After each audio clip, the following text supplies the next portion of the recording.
The most perfect pot Nnamdi had ever crafted wasn't his to keep, and he never found out who took it. In the serene Igbo village of Umudike, Nnamdi was a legend.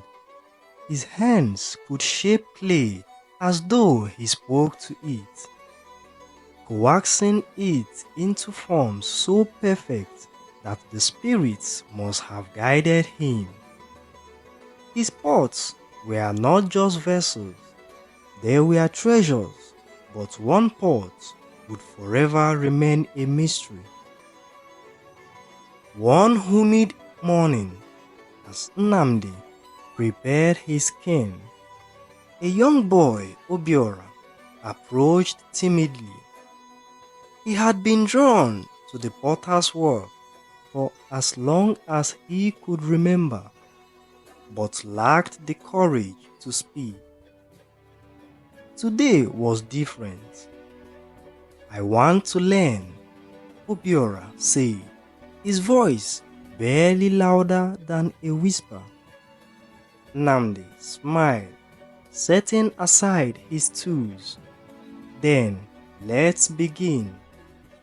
Days turned into weeks, and Obiora's curiosity blossomed into skill.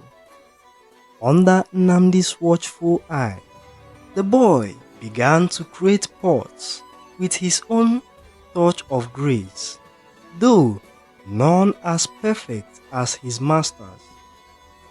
Then, one fateful day, Nnamdi completed his finest creation, a pot so flawless it seemed almost otherworldly.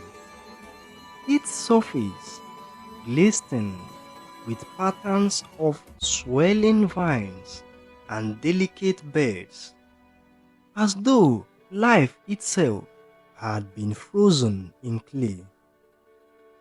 "Obiora," Nnamdi said, his voice filled with awe, "this is no ordinary pot. It feels destined." But destiny had its own plans. The following morning, the pot was gone. It had disappeared from Nnamdi's workshop, leaving no trace of who had taken it or why.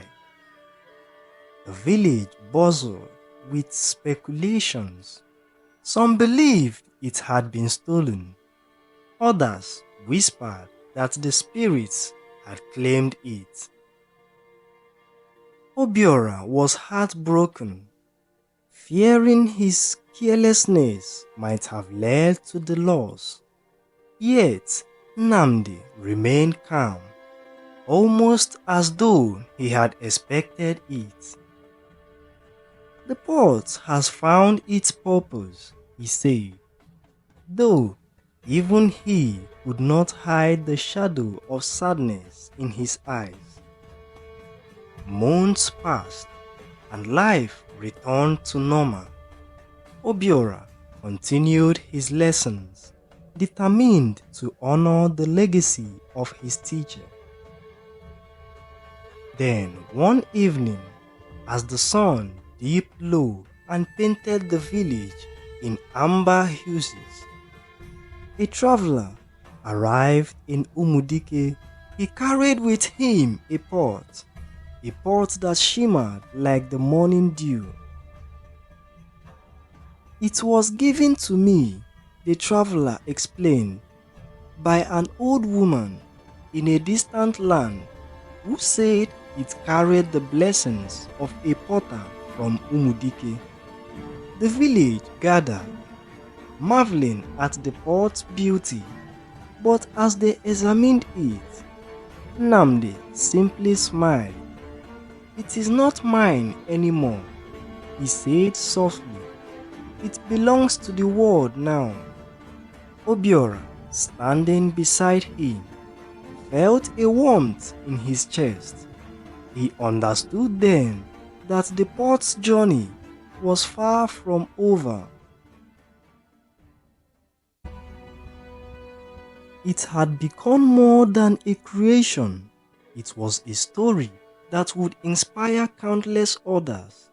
A story of craft, loss, and the beauty of letting go.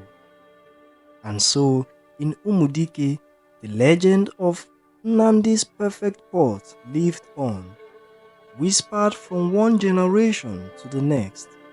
A reminder that some treasures are meant to wander. In clay, we shape our world with care. A piece of heart in every layer. Through hands that tremble, hearts take flight. From simple strokes, we craft the light. The perfect pot, it finds its ways beyond the hands that shaped its clay. It journeys on through endless days. So let your heart in craft be true. In giving, life is made anew. The beauty is not in what we hold, but in the stories yet untold. True creation doesn't end when the work is done. It lives on in the hearts it touches and the hands it inspires. What we give away is often what we receive most deeply. If this story resonates with you, imagine what more could unfold in our journey together. Goodbye for now.